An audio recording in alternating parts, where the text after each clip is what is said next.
I'm live. Hello. Welcome to Pencils and Stories. Wow, things got really bright for a second. Welcome to Pencils and Stories. Welcome to the channel. My name is Henrike. If you don't know me, I make comics and I teach comics. And if you want to make your own comics as well, then you're in the right place. Today we're going to talk about coming up with story ideas. Story ideas for your comic, what to do if you have too many ideas, which is a common problem, and what to do if you don't have any ideas at all, like where do you start? The key to both these things is actually the same thing, and I'm going to share it with you today. First off, if you have too many comic ideas, sometimes it's easy to look at the practicalities, like how much time do I have right now? Is it a large story, a short story idea that I have? And look at the practicalities of that. Maybe you have a very big epic in mind, but you only have the time right now to do a few short comics. Then obviously that could be a thing to go with. But if you have time, or if all your story ideas are kind of in the same scope, then it might be very hard to figure out what your next comic project is actually going to be, especially if it's a longer comic. You are going to be stuck with this story for a long time, and you really want to make sure that you have a idea that you actually want to execute and that you're not going to have any regrets about the ideas.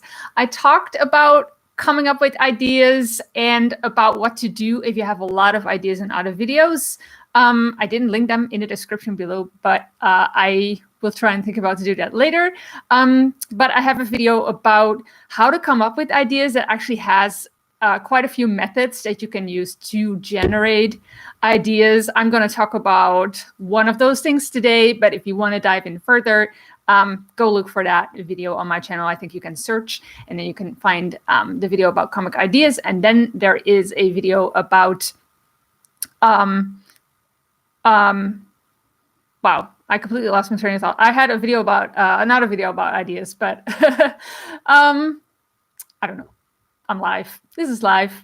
But today we're going to talk about how to figure out what idea to go with. And then if you have no idea whatsoever, for a lot of people, the blank page is very intimidating. They want to make a comic, but they don't necessarily have story ideas, or you might have a lot of ideas for characters. That is very common as well. There's something that I see is that you have like loose pieces of story. Like what do you do in that case? I will start with what to do if you have too many ideas. Practicalities aside, if it really doesn't matter to you what idea you're going to go with, then I would just sit down and write about what it is about these different stories that you like the most, and then see if there's something there that gets you really, really excited. That can have many angles. You can think about, the message that story is telling might be very personal to you. You might be very excited to get that out into the world. It might be something that you really want to talk about, something you really have on your heart. But it might just be that you have a really good idea of kind of like maybe you want to have some fun spin on it. You have an idea that you think will just be really fun for you to execute. Or it might just be like you have a special love for a certain kind of character, or it's set in a world that you absolutely know that you're going to love drawing. And maybe you know where I'm going with this. If you listen to what I just said, like the commonality in all of these things is pick the story you love the most. I don't think that at any given time you love every single idea or every story at that moment the most. I would just go and list all of the things that I love about the story, and I would just go with what you love the most. If it doesn't matter in terms of length, practicalities, just pick the story you love the most. And be honest to yourself about that. You might think you need to do a certain story because that kind of story is on trend right now, or you have a lot of audience members that would be really into some kind of idea.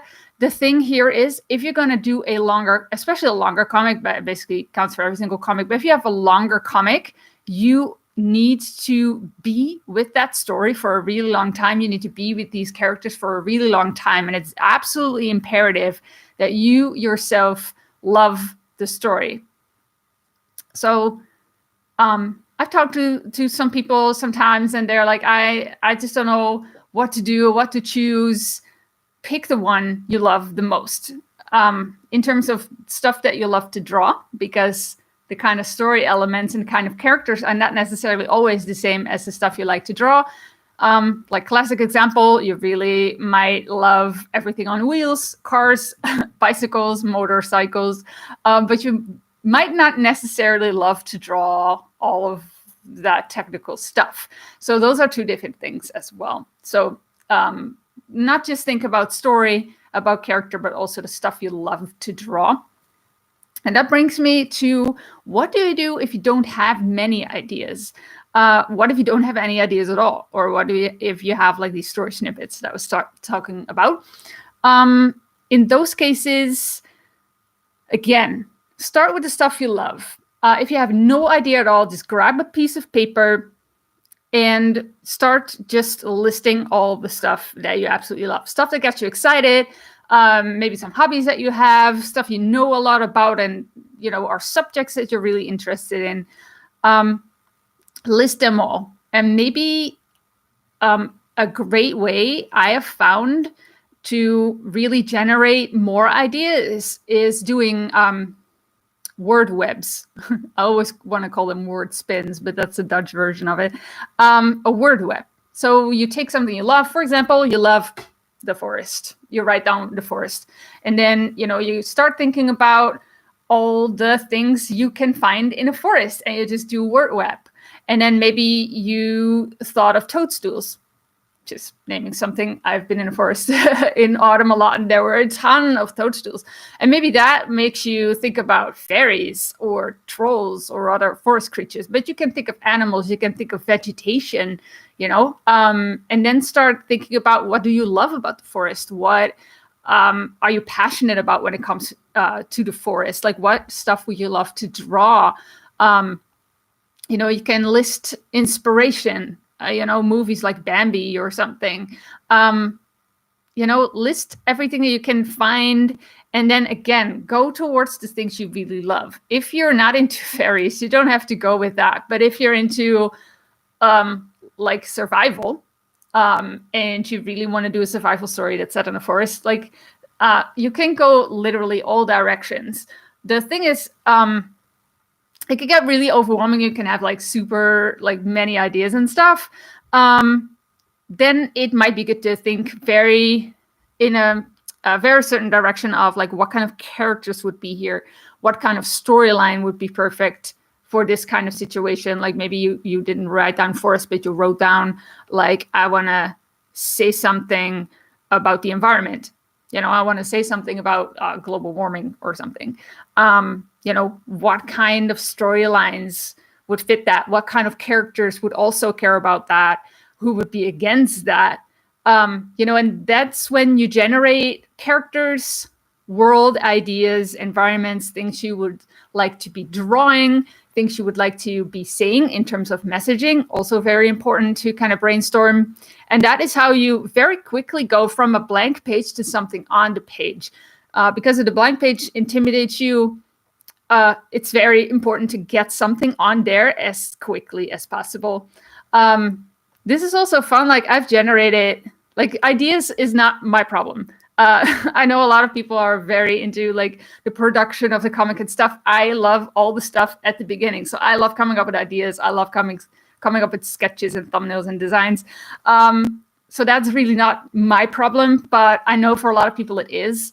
Like, starting and ideas and idea creation is hard for them. I can literally come up with an entire an entire few pages of ideas just in 1 hour.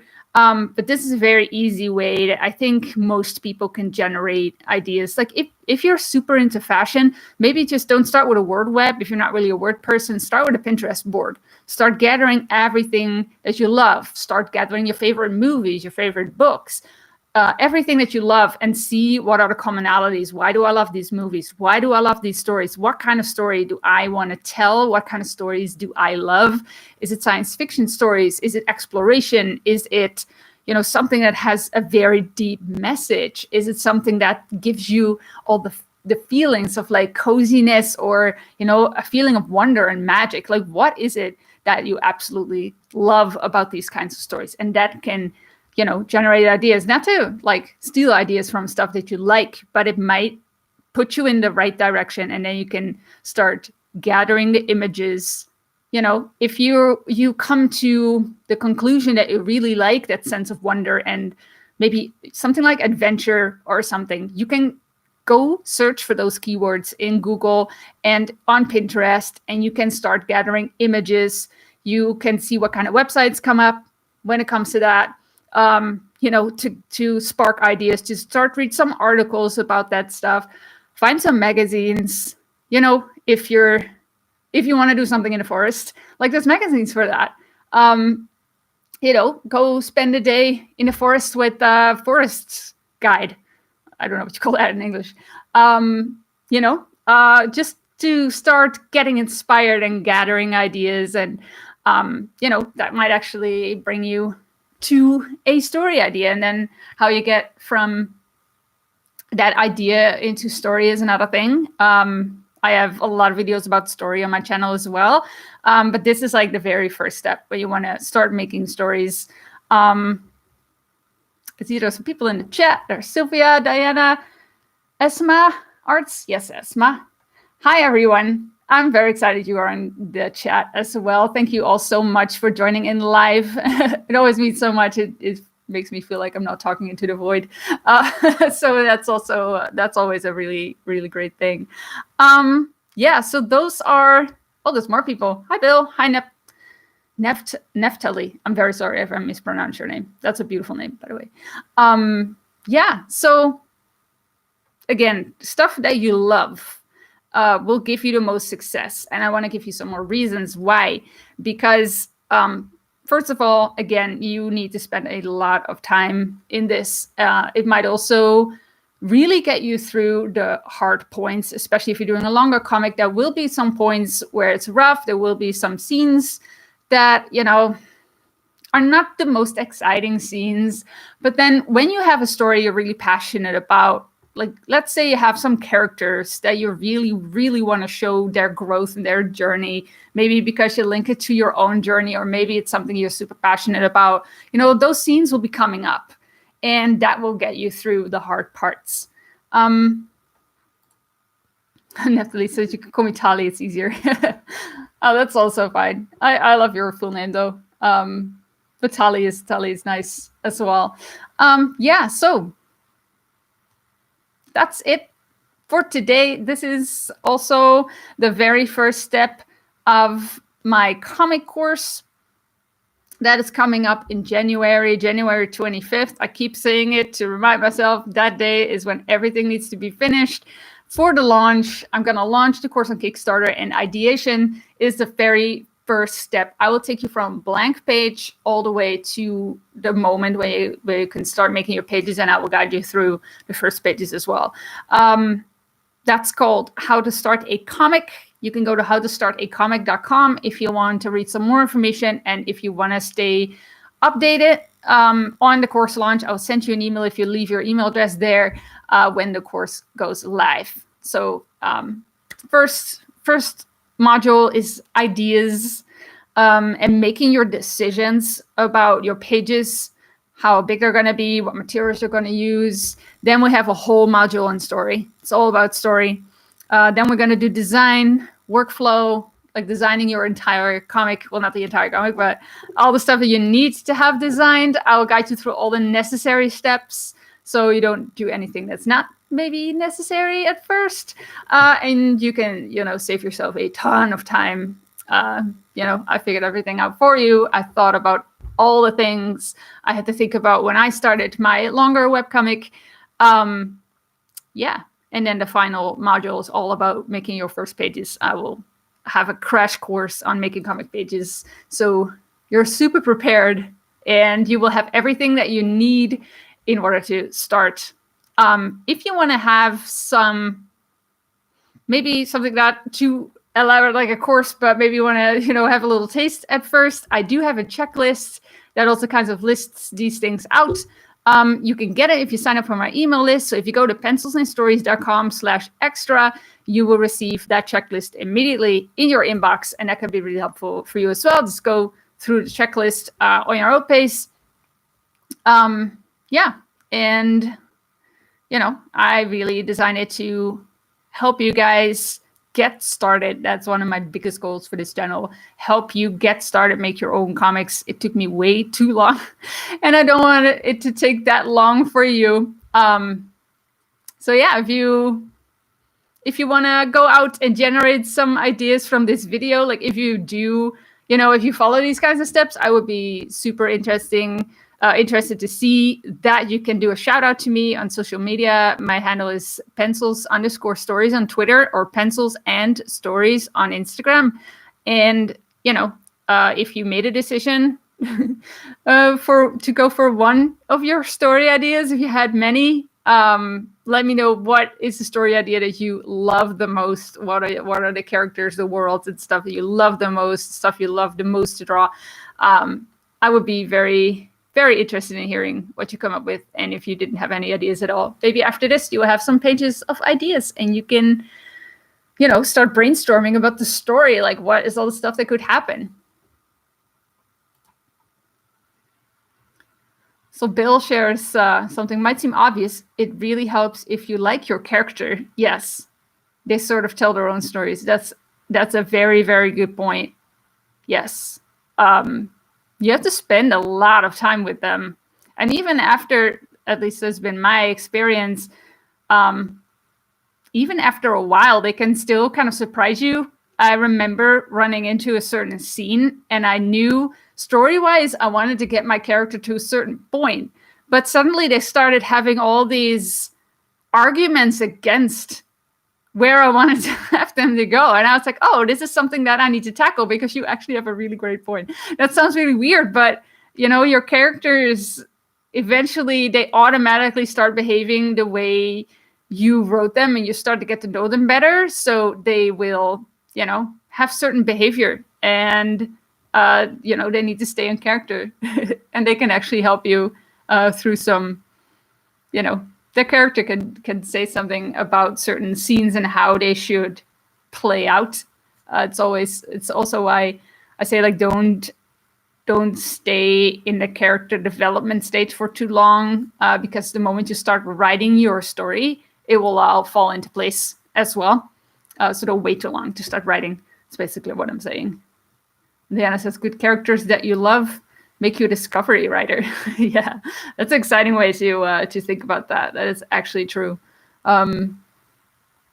Yep, they will surprise you sometimes. And, it can come up with new ideas. Again, it's why, spoiler alert, I'm going to talk extensively about this in my course, but it's also why I don't advocate for designing and locking everything in beforehand.